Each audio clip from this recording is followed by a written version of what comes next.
Hi everyone, Conor McGrath here from FlowForma. I'd like to welcome you all to today's webinar, which is 2023 Process Automation Predictions. I hope you're all very well today.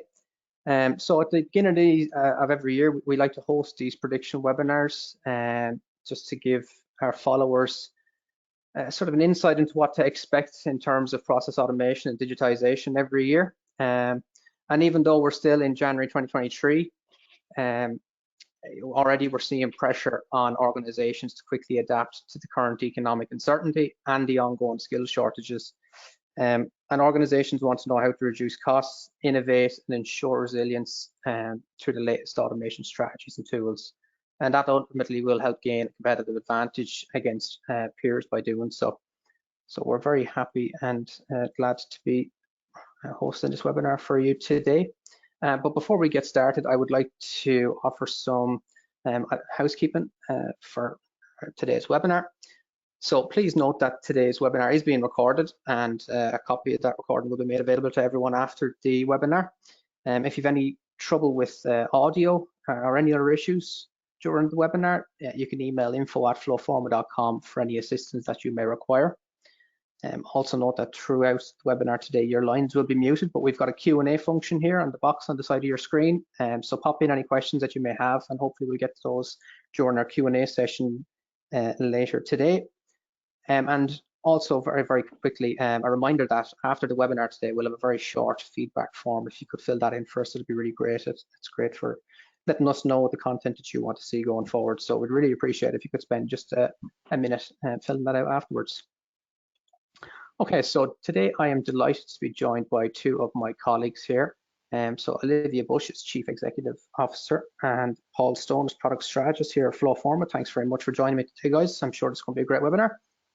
Thanks for having us. Thank you. Okay, so firstly, I think I would like to share this quote from Forrester Research. I think it's a nice place to start. It's all about process innovation and how it works best when it occurs across the entire business, and when business people are the ones that are suggesting the process improvement and the innovation. I might go to you first on this, Olivia. I'm sure what Forrester said here is all too familiar to you.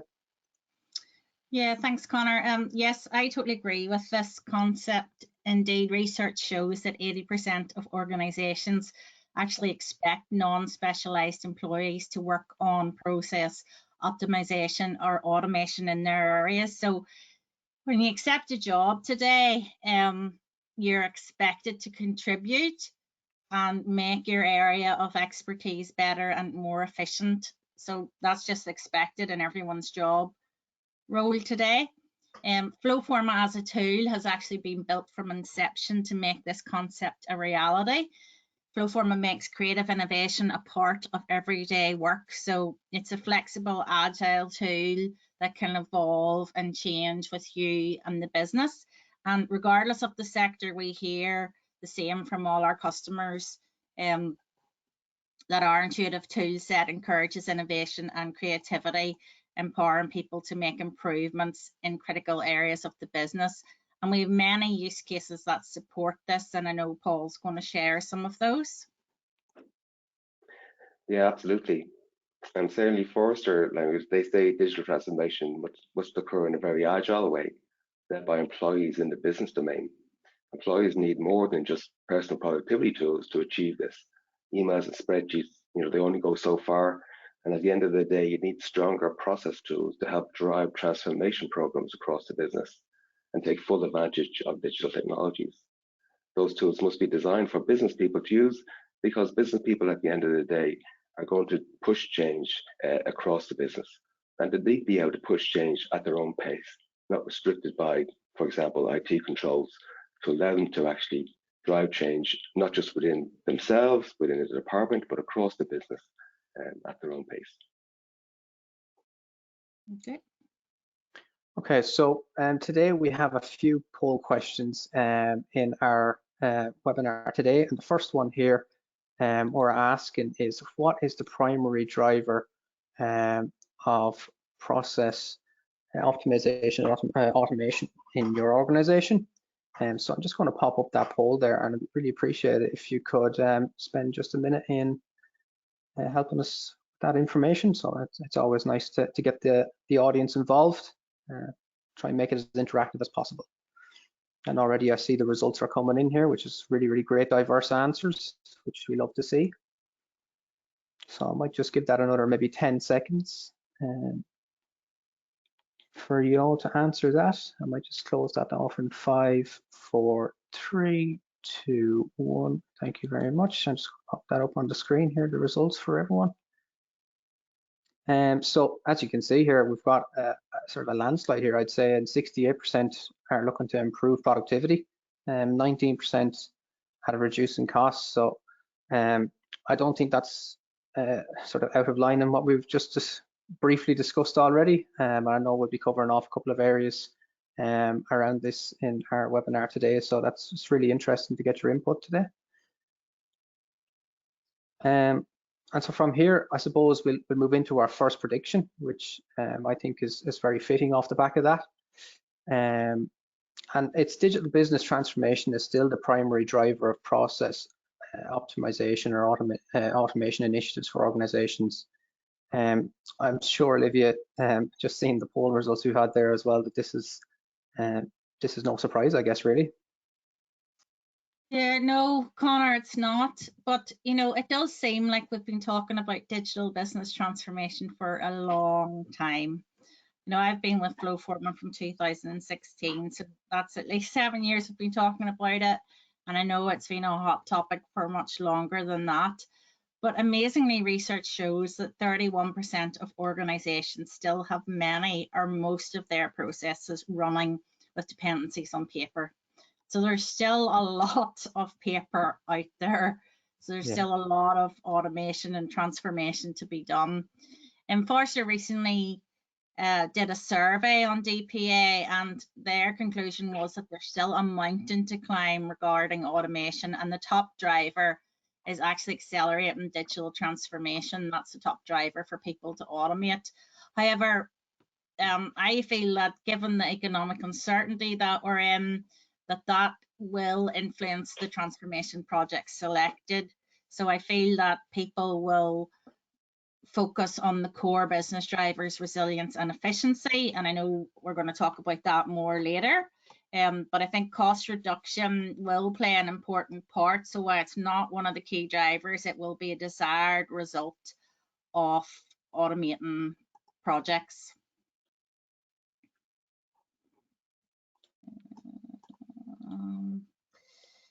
Some other statistics to share with you. 62% report that many or most processes depend on electronic manual routing with tools like spreadsheets and email. So there's a lot of people think that, you know, their job is done when they digitize from paper to spreadsheets and email, but that's not the case. Unfortunately, to bring your processes online and for automation, there's a lot more work to do, and there's huge challenges involved in bringing these processes online, and that requires different approaches to automation. And this is part of the attraction of more accessible, faster forms of automation, such as low-code or no-code development tools like FlowForma. And Paul, I know that you firmly believe that transformation must occur in an agile way.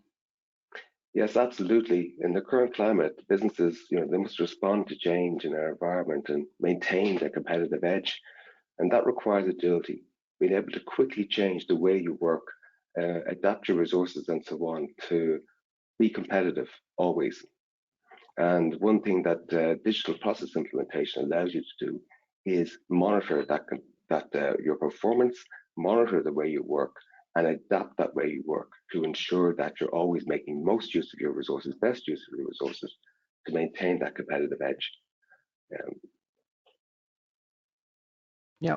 And I think even just what you've discussed there, guys, ties in as well with the poll we just ran earlier about process optimization aligning with critical business methodologies, which, you know, is, I think it's sort of key element here today, Olivia, I guess.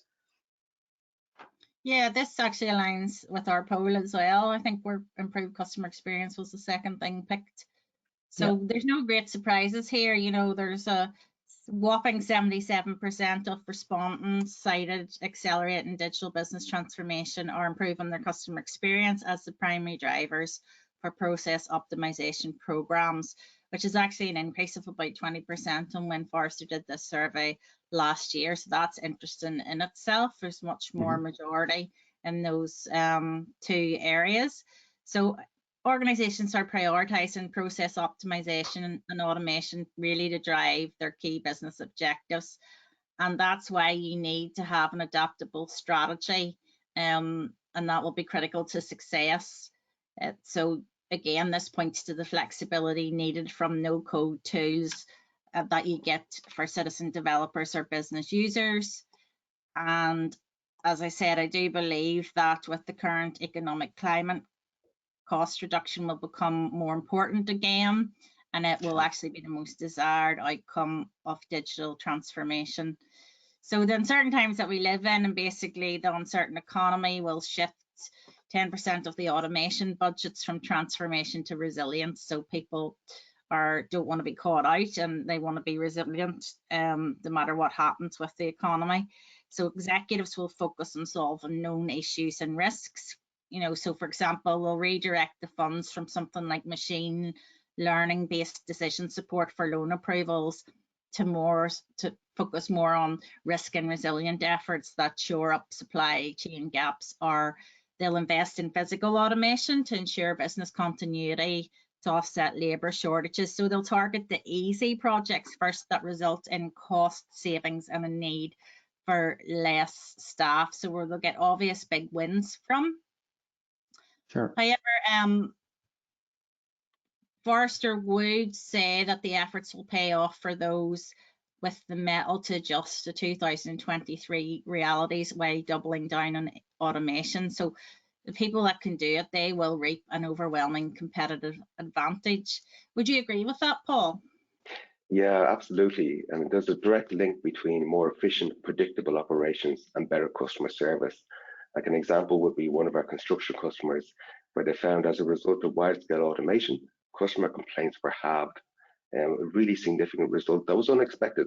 Their initial focus was on cost control and reduction, but they found out that actually customer service was significantly impacted in a very positive way.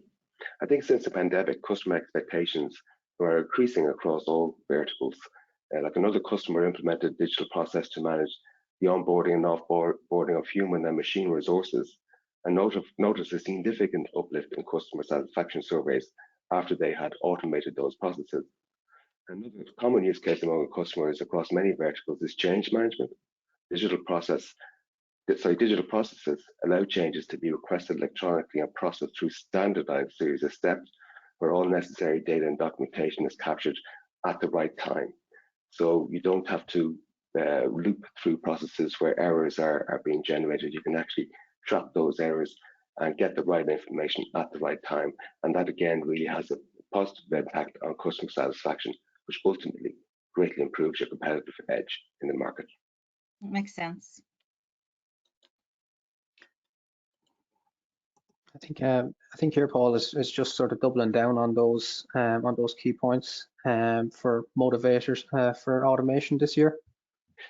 Absolutely. Like I think looking into 2023, there'll be a tough decision to be made between being protective and being adventurous.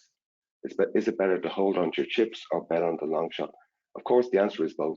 Like you need to do what you do today better tomorrow, and also experiment with new ways of working to grab every opportunity that you can get and maximize your potential as a business.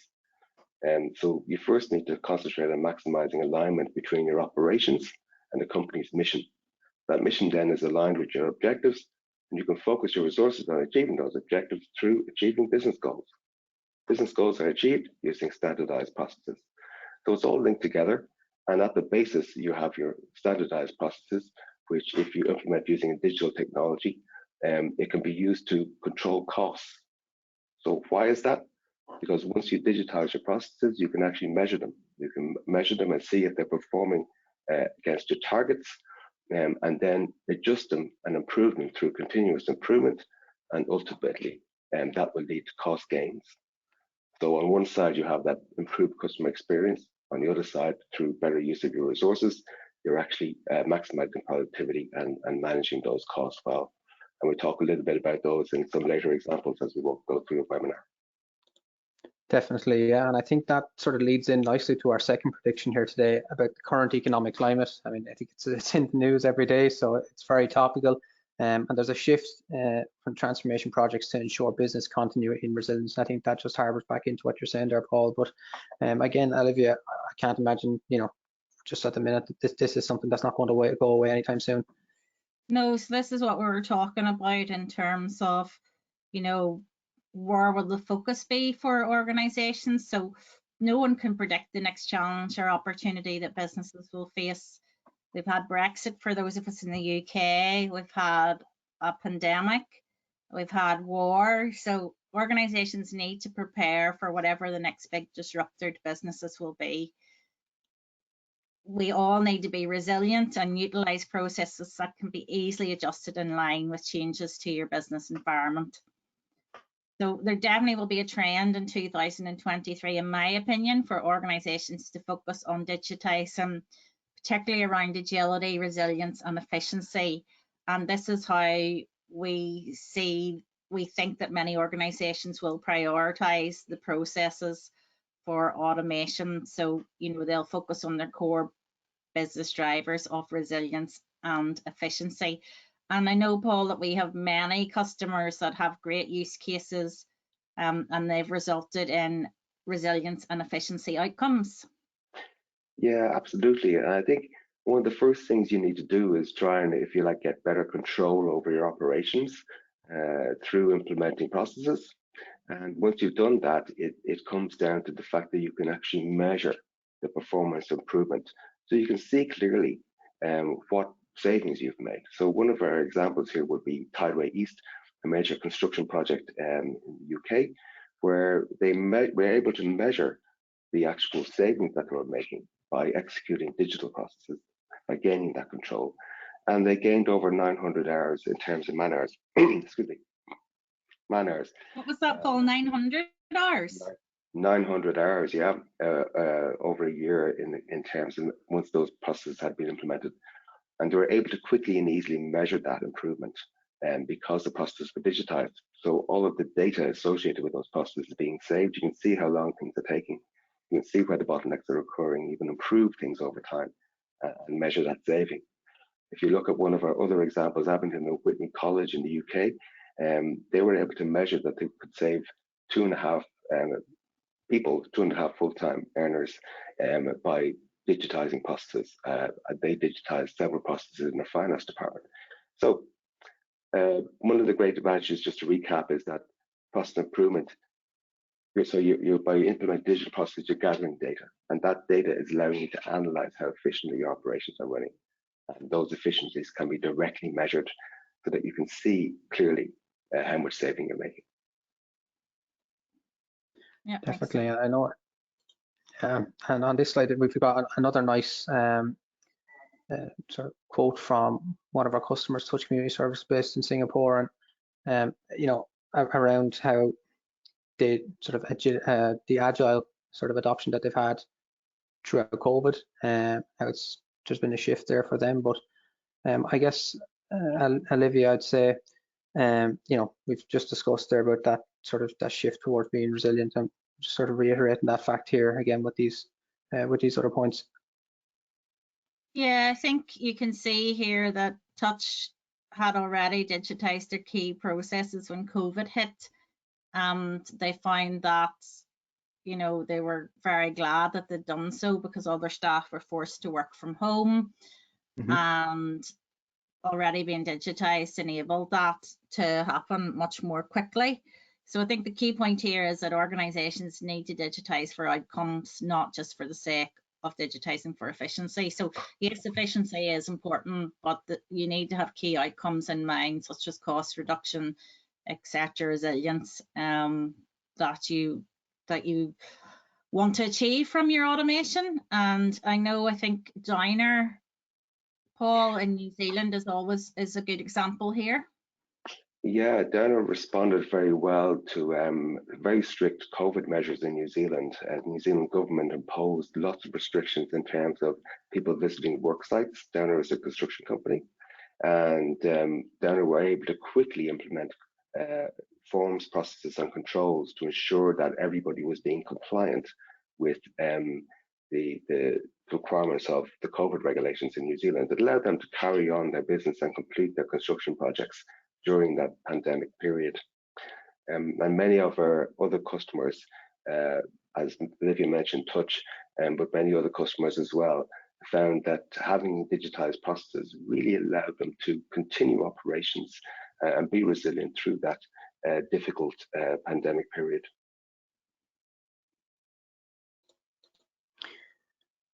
Great, and I think that sort of moves on into our third prediction as well about C-level being the primary driver of automation strategy, but most the development will be carried out by business people. And I guess, Olivia, again, this is not unknown to us. I guess the business people are the ones that know the processes best, really. Yeah, they are, but we've definitely, say in the last 18 months, Connor, we've seen a significant change in the level of inquiries we're dealing with. So 90% of the time now we are engaging with C-levels. So it's a C-levels, the driver behind it. And it's often the CEO or the MD. And they're the people driving what the benefits that an automation tool like FlowForma can bring to their business. So this is definitely a change, you know, in that these initiatives are now being driven from the top and not a mid-level manager, which is what we would have seen, you know, maybe 3 years ago. It would have been more mid-level manager had a specific need for a department, but we've definitely seen a change, and it's at a strategic level now. Automation is being driven, which is great, you know, that it's now a strategic initiative for many companies. Now, while digital transformation starts with top-down leadership, it's important to remember that success depends on buy-in from change champions across the business. So you're not going to be successful unless you have those change champions across the business, because as we said, there'll be people that are carrying out the development work or rolling out the processes. And that's why FlowForma is a great tool for enterprise-wide transformation. People in business units that use the processes are willing enablers of change because it makes their jobs easier. And say the C-suite manages the beneficiaries as the organization takes significant steps on its digital transformation journey. So it's still important. You need both people to be bought in for it to successfully roll out and automate your processes. Paul, is that what you're seeing as well? Yeah, certainly. We find that in the past, if we go back, say, 3-4 years, you would have things being run at a departmental level where departmental managers would see a reason for change and would implement process automation, if you like, at a departmental level. But now for sure, it's definitely seen more of as a strategic thing. And we see a lot more interest from coming from directly from C-level resources. And then we're also seeing the ability to implement change from the C-level down. So all the way down from C-level to the people at the grassroots, they're able to implement that change and monitor how that change is being implemented. So top-down digitization.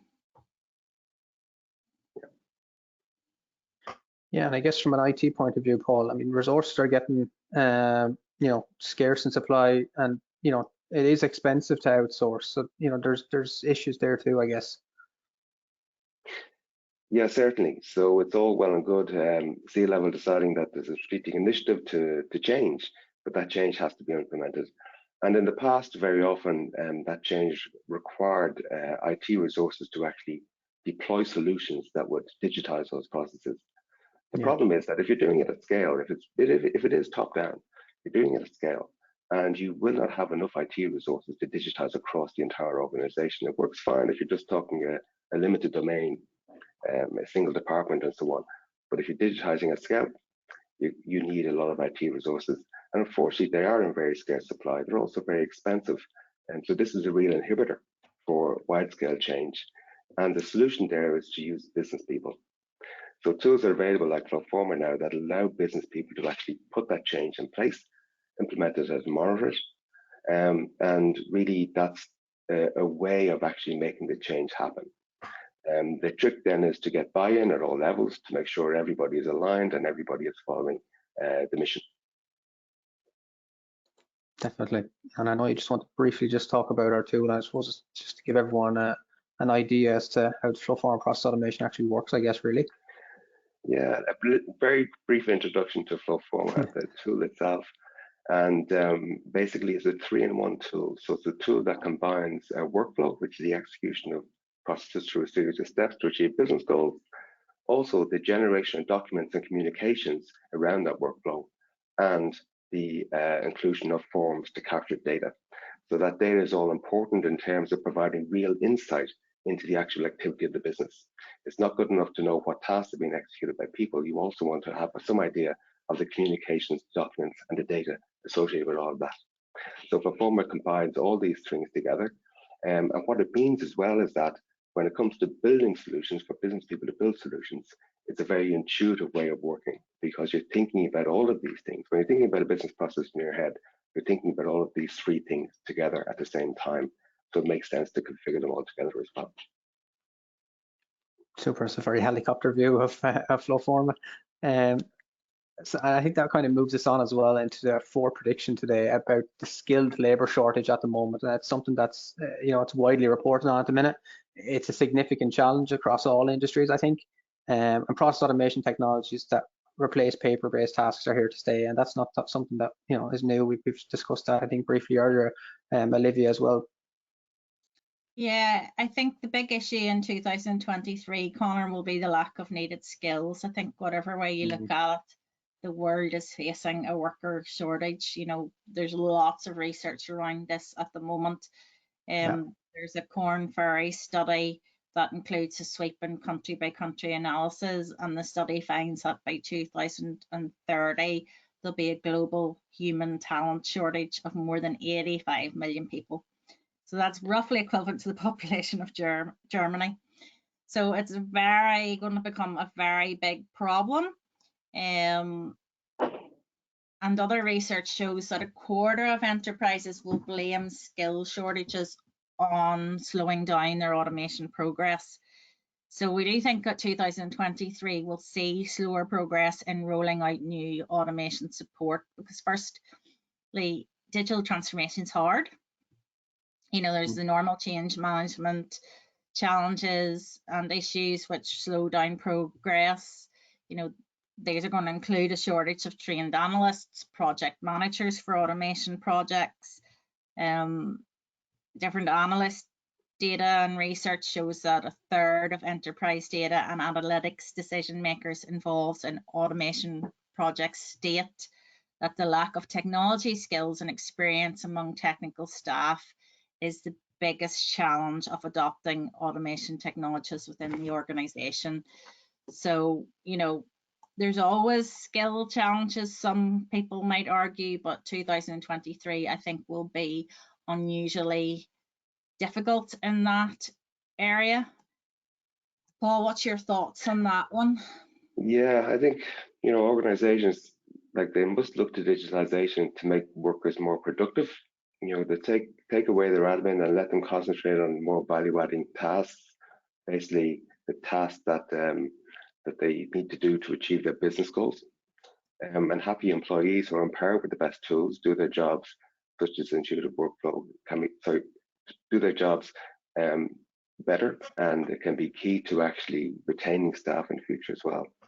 And one of our customers, Silver Engineering, recently told us that they're able to take on twice the amount of deliverables since deploying FlowForma. So it's really a case of maximizing your resources to deliver the most that they possibly can. And certainly digitalization is a way of doing that. Using a digital process tool is a way of doing that. It's all about doing more with less, right? More with less, absolutely. Absolutely. Yeah, and I know we've just touched on the labor side of things, but there's an IT skills shortage there too, Paul, isn't there? Yeah, definitely. So IT skills are really in short demand, and it's actually got worse, I think, through the pandemic. across all different sectors. So the solution to that really is to use no-code tools. No-code tools is a broad name for tools that simply don't require any specific IT skills or a specific IT mindset to actually build solutions, working IT systems that deliver benefit to the business. So the idea is, if you can use a no-code tool, you're not going to have to have the ability, you're not going to have to spend 2 years learning how to code solutions. You can actually spend a few weeks learning how to build a no-code solution. So at the end of the day, building those solutions gives people a feeling of ownership because they built them themselves, and it helps promote the change inside the organization as well. And that change can be a very positive change for workers, and they can really see this as helping to increase their value within the business, basically. So it's easier to hire and retain skilled staff because they have got that increased sense of ownership over their operations. Sure. I think we've got another poll here that we're just going to pull up. We're asking here, who is currently responsible for bringing processes online within your business? I think this is just in line with what we've just gone through the previous predictions. So we're very interested to get the audience perspective, I should say, on that. And so I'm just going to pull that up on the screen here for the moment. So you've got internal IT, an external party, the workforce itself, or if there's another one there. But it's always interesting to get different perspectives on this. And I see that those results are coming in here at the moment. So I might just give another 5, 4, 3, 2, 1, and I might just close that one at the moment. And I might just share those results here on screen very briefly. So 47% are saying that it's been driven by internal IT, and 26% from the workforce. I don't think that's anything too unusual there, but it's great to get that insight from the audience here today. I think there, Connor, it shows that there's still work to be done. So Absolutely. IT still really own this, but if we're going to digitize at scale, we need to broaden that out more to the workforce. So it's starting to happen, you can see there, but a lot of the responsibility still sits with IT. So we definitely need change there. Absolutely. Absolutely. And I think that is actually a really nice segue, I'd say, onto our next prediction for 2023. As most firms currently have or plan to have a citizen developer strategy in the next 12 months. I know, Paul, this is an area of expertise for yourself, and you've seen quite a number of prospects coming to FlowForma with these plans in place, I guess, really. Yeah, absolutely. So you do need to plan for this. It's not a case of like just give the tool to a person in the finance department and away they go. You do need to plan ahead for this. So it's interesting that poll we just had showed that it was still a majority of IT. But you know what? The people that we speak to, very often they'll start off by digitizing in IT, and then they'll gradually roll it on out to the workforce to take over. And IT then just become guardians, they become administrators. They're people who take care of the infrastructure while the actual processes are digitized by people in the workforce. So at the end of the day, if you were speaking to Forrester, for example, they would say that process optimization must become everyone's job. It shouldn't just reside inside IT. It should become every single person's job to do this. And using digital tools like FlowForma is a great way to make that happen, to empower people in the business to actually digitize and take over that role and take some of that work away from IT. And I think my own experience of speaking to IT departments is that most IT departments are more than happy to let it go, as long as they can put controls in place to safeguard the production environments. And they're very happy to let business people take over and build out their own solutions. Yeah, definitely. And I think it'd be useful here today, I suppose, for the audience, and I suppose how to create a citizen developer strategy, I guess, really is something that might be useful for everyone on the webinar today. Absolutely. It's very much a cultural thing. So you're basically trying to to sell the whole idea of citizen development to your organization. So it's not a case of the vendor, like ourselves, simply selling you a tool. It's a case of you selling the whole concept and culture within your organization. So what we typically do for that is you need to find champions, people who are prepared to stand up and sell the concept into the business. And very often these are the first adopters of the tool inside their organization. So they lead by example. They build out something to show people, and then they train people to help themselves. So they encourage people to actually to build out solutions themselves, and take a process first approach. And what does that mean? Well, very much if you're speaking to an IT department, their first concern is, oh, how do we integrate system X, Y, and Z? And it makes a lot of sense to be able to integrate to the finance system, for example. Of course, that makes sense. But actually, when you look at the detail of the deployment of processes in your organization, that integration is less important to end results. So if you take a process first approach, focus on what business people know and understand, you actually get significant measurable results very, very quickly. And then you can always integrate with back-end systems later on if you want to. The other thing is that as you're deploying those processes, you need to listen to your workforce to drive adoption. So at the end of the day, those digital processes are only good and only valuable if they're adopted by the business. So you have to listen to people, listen to what they say. When you deploy a process, listen to what the feedback and adjust that process to make sure that it actually works on the ground with the people carrying out the process. Yeah. Another thing we say is like target the obvious. So basically, what you're wanting to do is bring about a culture of change inside the organization. So you have to show success. So the thing to do is target a obvious pain point to it in the process, solve it, so that everybody can see clearly that actually this is the benefit. And another thing that will help that is by showing return on investment, showing the actual value returned by digitizing the process. The great thing about digital processes is you can measure that value very easily. So like we said earlier on in the webinar, that it's easy to actually see that change. And what we'd always give as a tip to people is to actually include external parties in your processes. So with a tool like FlowForma, that's very easy to do. And what we found is that in terms of return on investment and value generated, if you actually include external parties in your process, you will significantly increase that value. So when you're selecting processes to digitize, always take that into consideration because it can generate really significant benefits. It might be worth quickly mentioning a case study that we have from Liverpool School of Tropical Medicine as to how they actually went about digitizing processes. So if I say to begin with that the challenges that they faced were they had very limited internal resources, and outsourcing was expensive. It wasn't really an option for them. So they had a lot of scenarios that they wanted to digitize, to basically transform, but they just didn't have the resources to be able to do that. They were using paper forms much of the time, and of course they're very inefficient and make compliance a challenge, especially as they were dealing with an external party, an insurance company. It was difficult to actually to make those processes more efficient than they already were without using a tool. So what they wanted was a self-service tool where they could do things themselves without having to learn new IT skills and without having to use an expensive external party. And what they did was they selected FlowForma to do this. They trained up eight users, and to date they have digitized over 120 processes inside their organization. In fact, they've been able to make their entire finance department paperless.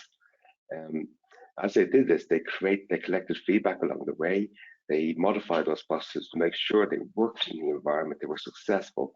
And this was really critical to building that momentum that you need to build for change to adopt this citizen developer approach to improving your efficiency.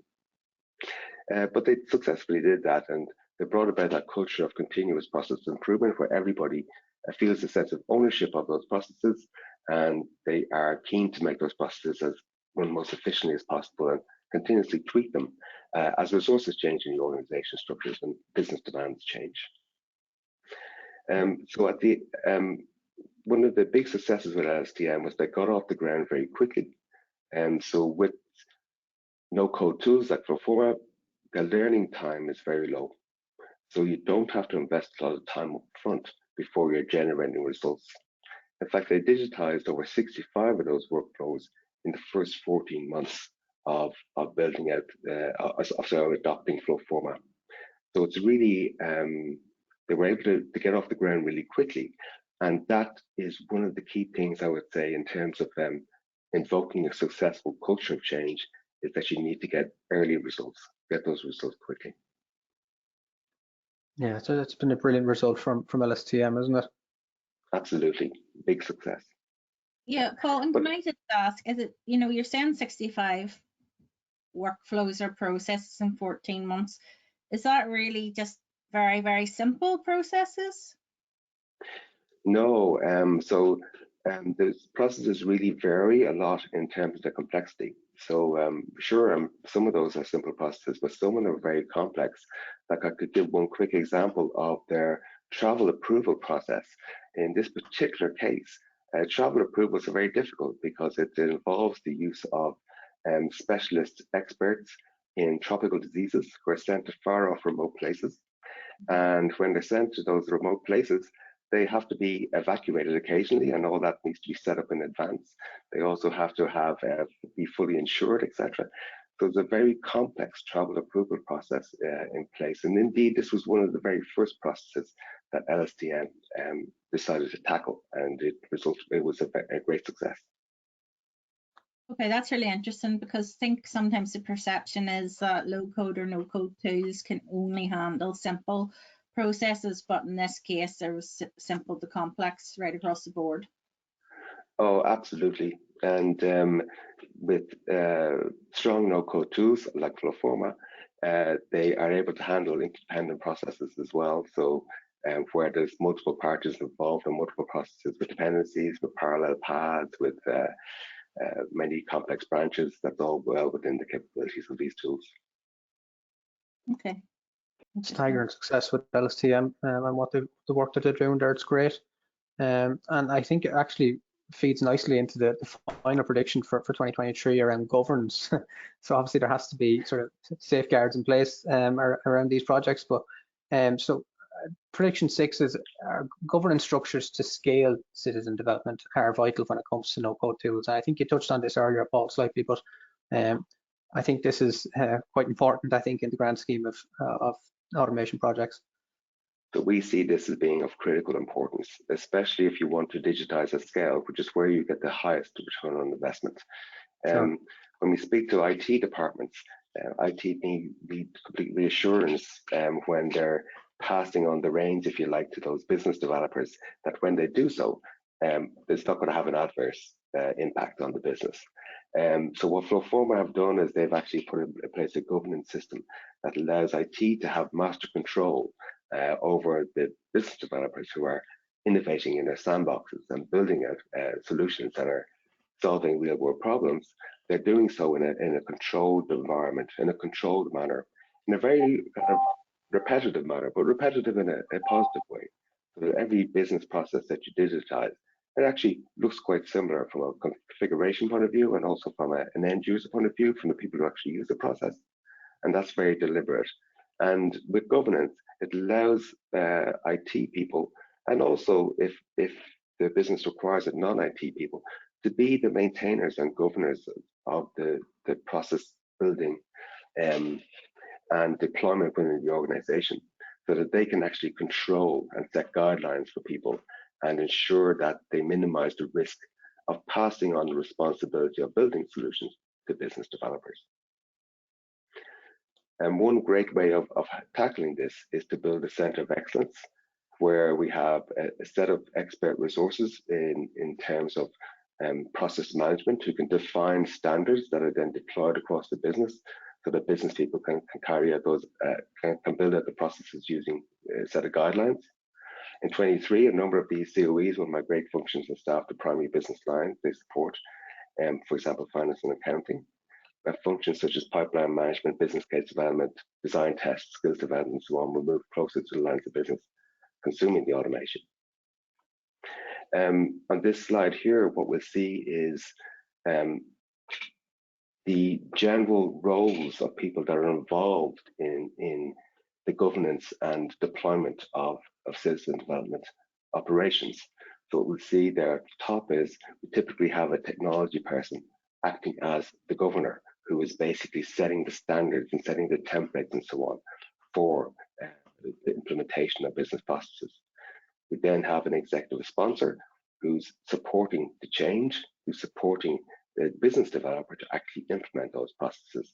And the business developer then implements them using those standards and deploys them out into the organization and acts as a champion within the organization, pushing the change through. Now, there's lots of other potential actors in place as well, like a change manager or a GRC pro who's handling governance and regulations and so on. But these are optional. The key people there are the governor, the executive sponsor, and the business expert. So at the end of the day, the implementation of governance we see is really key to the wide-scale deployment of business process automation. And without governance, you tend to be limited to departmental-based solutions that do have a positive impact, but nowhere near the level of impact that a true enterprise-wide change program will have. Definitely. I think then, Olivia, it'd be interesting to get sort of, a recap really, and to just get your, I suppose, recommendations for digitization in 2023, and get your thoughts on those. Conor, we've covered a lot today, and definitely. I think we're going to be asking people to submit questions. There's a lot of different topics covered there. But I think, this is just summarizing some of our recommendations for successful process digitization. So we would suggest that you eliminate all your manual processes at speed. So, this is not just your paper processes. Definitely, we shouldn't be having paper processes anymore, but it's also looking at your processes that are hidden in Excel spreadsheets, large Excel spreadsheets, or in your Outlook. So, we want to automate those processes as well to give greater transparency into where they're at, where the blockages are, the resources required, and it's very hard to utilize the data while they're in Excel or relying on your Outlook. So we want to digitize and automate those processes. Use a process first approach, and Paul talked about that earlier. So don't get caught up in the integrations. Think about the processes and what you can automate quickly and easily. And then I think we'd say that you should promote inward-looking innovation. We talked a little bit about that around automating your business processes and promoting creativity and innovation throughout the organization.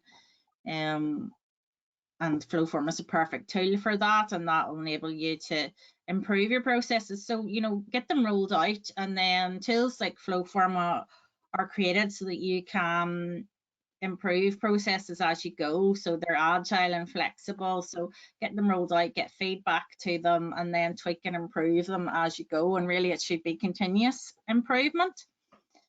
The other thing we've talked about is to encourage business-led digitization as the norm. So not just IT-led anymore, it's business-led and the people that know their processes best. But really, to digitize at scale, you're going to have to go that way because we don't have the skills or availability in IT to really cover all of that and to digitize at speed. And I think that the other thing, and I don't know if we touched on it briefly, and Paul, you might want to say more on this, is that we would recommend, I think you did have it as one of your top tips, that you would recommend that we involve external stakeholders in your internal processes. Yeah, absolutely. We've seen every time people do this, they actually see a significant bump in the value added by the process to the organization, a significant improvement in terms of reduced time in terms of processing things like queries, processing orders, etc. But also, very often those external stakeholders are clients, and we do tend to see that significant bump in client customer experience when they're being involved in those internal processes. So the last thing, of course, we would recommend is that, take a trial of whatever tool. Like most of the tools out there offer you a trial. We offer you a trial of FlowForma. So download the trial. You can download it on the App Store. You can request a trial from our website. So take a trial, build your processes, and we will be available to help you do that. You can build your proof of concept or your proof of value, and we can guide you through that if it's to help you get internal buy-in. But take a trial, you've got nothing to lose, and find out how fast you can automate your processes. Thanks, guys. And before we step into our Q&A, we've just got our final poll today, and I think it's really sort of reiterating that suggestion there from Olivia about taking a trial. And it's just understanding if you're looking to take the first steps, I guess, really on your journey for process automation in 2023. So I'm just going to pull this up really, really quickly, and be very interesting to get your feedback on it.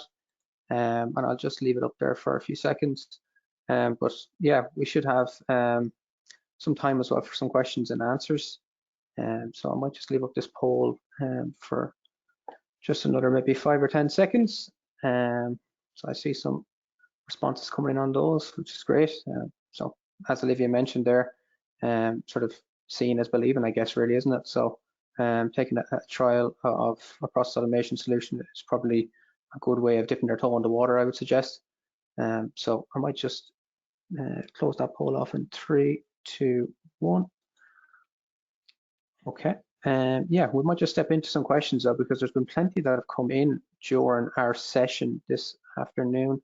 And I know time is upon us, but we have some time for some questions here. So I'm just going to have a look here in the question box and see.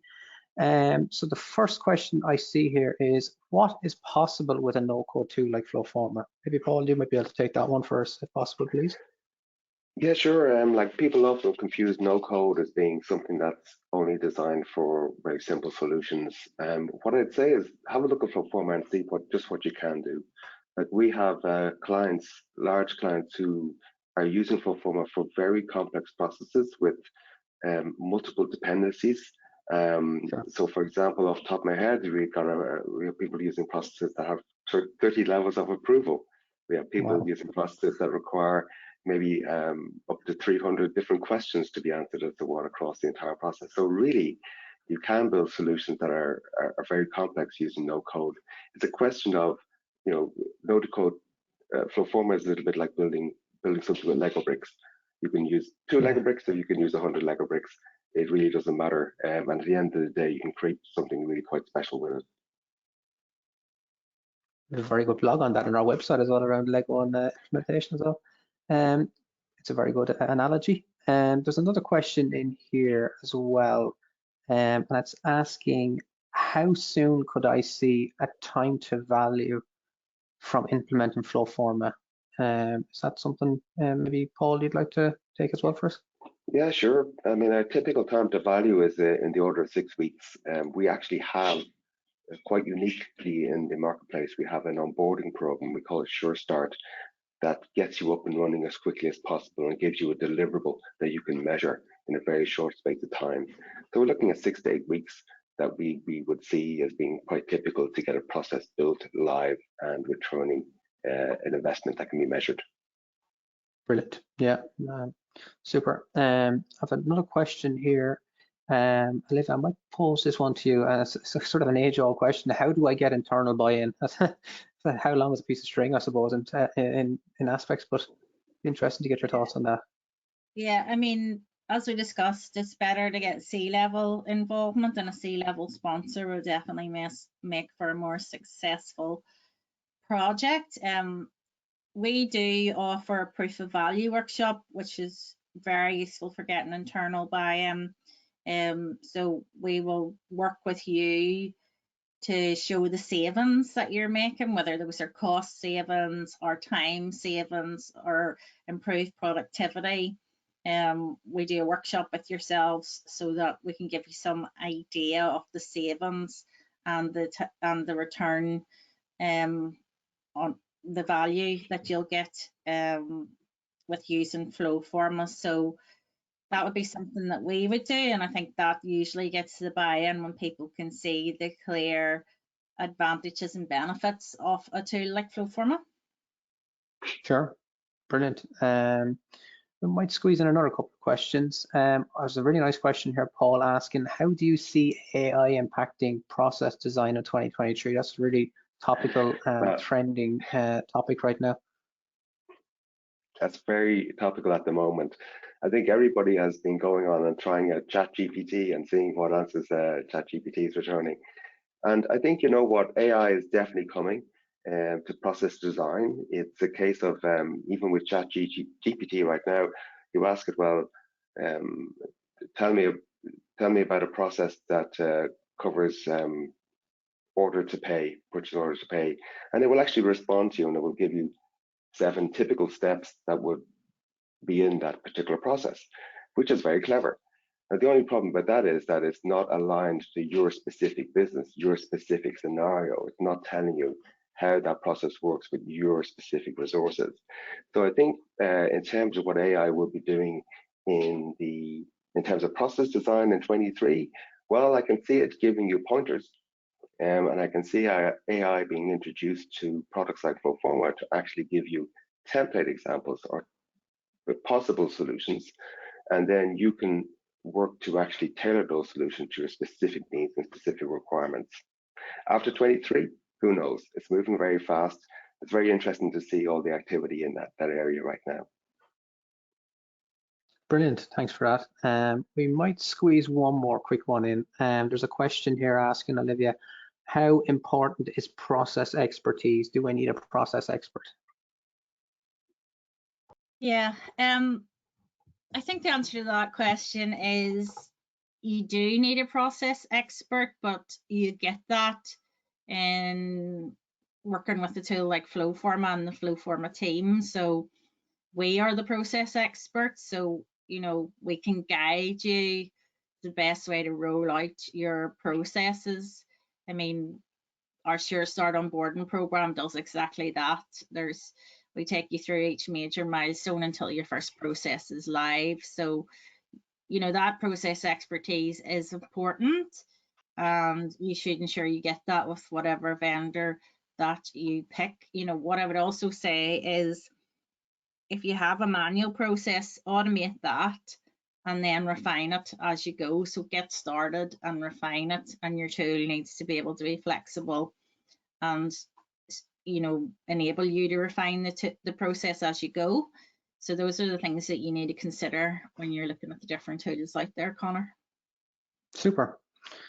Okay, I see time is against us now, so I think that's all we have time for, unfortunately. But thank you to the audience for submitting your questions. There's some really good ones in there, and if we didn't get to them, we'll be sure to get some of our process experts back to you on those in the coming days. But quickly before we go, I'd like to thank firstly Olivia and Paul today for your wonderful insights. Thank you very much. Definitely Thanks, very interesting. And before we wrap up, I would like to let you know about you can download our infographic from our website and why it's vital to advance your process automation plan and how to triumph. So it's very on trend here and topical for today's discussion. It's also in your resource panel on the side of your screen as well. So make sure to take away some of those resources for some reading afterwards. And in fact, we've mentioned it already, but you know, why not go on and try it for yourself and try free for 14 days. You can access your trial at flowforma.com/trial.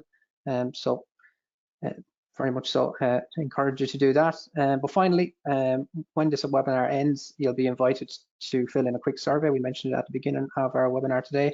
If you could just take maybe a minute to fill that out for us, it'd be really brilliant of you to do so. So we'd really appreciate that.